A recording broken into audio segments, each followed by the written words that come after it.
তুমি কি কিছু না পেলে কোনো কাজ করতে পারো না নাকি? আরে আরো একবার আবার সরি, এটা আমার ভুল না। ভুলটা আসলে ওই আরশোলাটার, যে হঠাৎ করে আমার সামনে চলে এসেছিল। চলো বাদ দাও, এবার থেকে আমি ঠিকভাবে কাজ করব। আমি গ্যাস ওভেন পরিষ্কার করছি, ওকে? ঠিকভাবে করবে। একদম চকচকে করে দেবো। বাহ,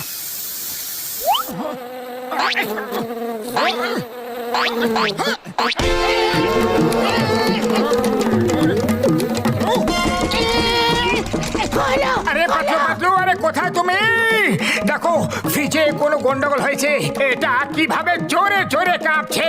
ডক্টর ঝটকা জানতে পারলে রাগ করবে। এই পাতলুটা আবার কে জানে কোথায় চলে গেল। সব কাজ আমি একাই করে যাচ্ছি।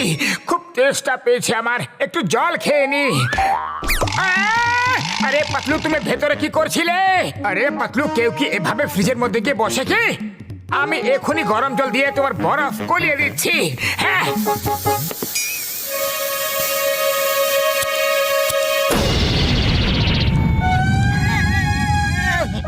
ডক্টর ঝটকা, ও ডক্টর ঝটকা, কোথায় গেলে?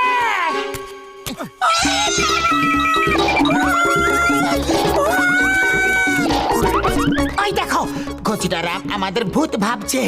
যাক, ভালোই হলো।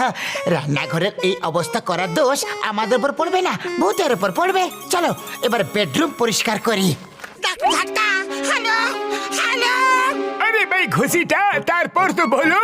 দুটো কালো কালো